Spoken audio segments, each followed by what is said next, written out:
and we celebrate together that great event. At the midnight Mass, processing in with the Christ child, that very moment that Christ, God made man, came to dwell among us and was born, in that story we just heard in the Gospel. At the 4 o'clock Mass, we had our children's choir. We had all the kids over there singing, and they all came up for the homily. And I put Deacon Lee to work last year, and I put Deacon Lee to work again this year. And we kind of reenacted that great story of Mary and Joseph traveling so far, and I had Deacon Lee acting tired and fatigued and all that.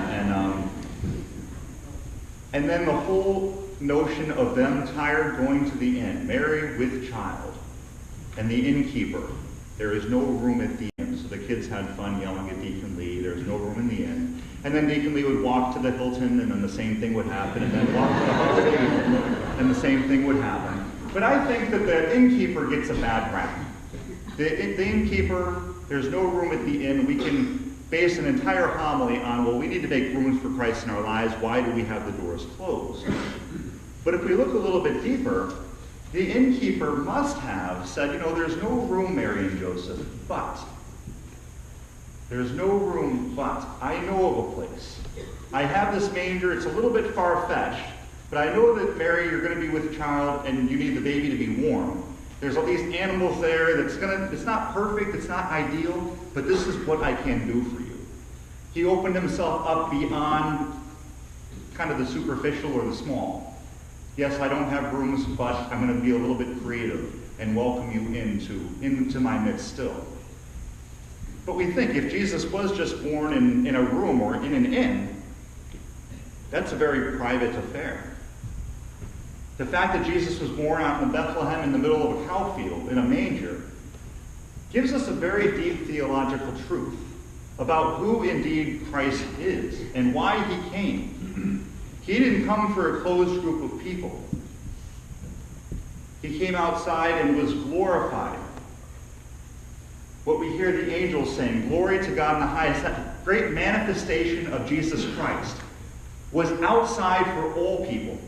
No matter where they were, whether they were wanderers or travelers, whether it's for me or for you or any one of us, wherever our life takes us, Christ still came for you and for me.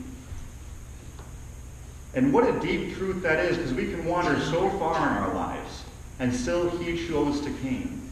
And how we can recognize him, how we can include him in our lives and recognize his coming, is only when we get down and dirty too. Like the innkeeper. It's not a perfect situation, opening my house up to you, opening that manger scene up to you.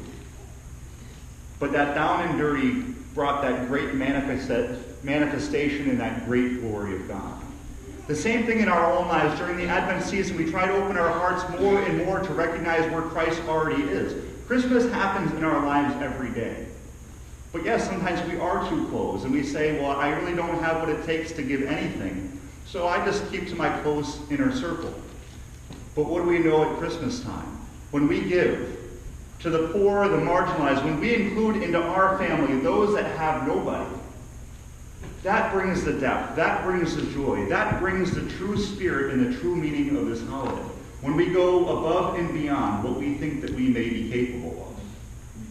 Yes, we might not think our house is the most exciting place to be at Christmas, but welcoming in the stranger, welcoming somebody that doesn't have anybody, brings that great manifestation and the glory of God to that person.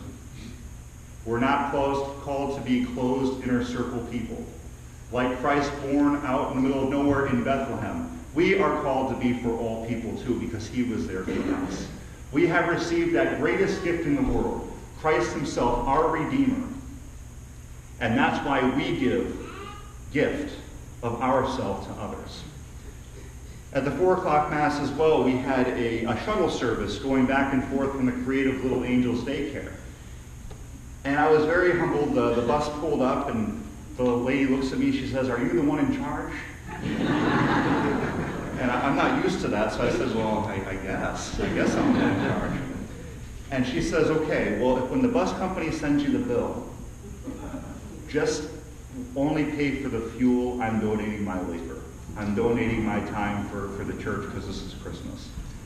And it was the most beautiful thing, you know, and I cried a little bit and gave her a big hug.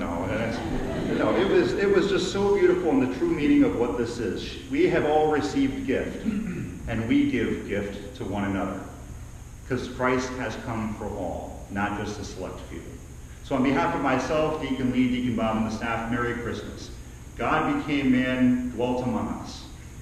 May we glory in that great gift of God manifesting himself in so many ways in our lives, and give back by giving ourselves above and beyond, just like the innkeeper. Yes, he might get a bad rap, but we can do a little bit more than we're doing, and we can bring that glory of God to all that we encounter too.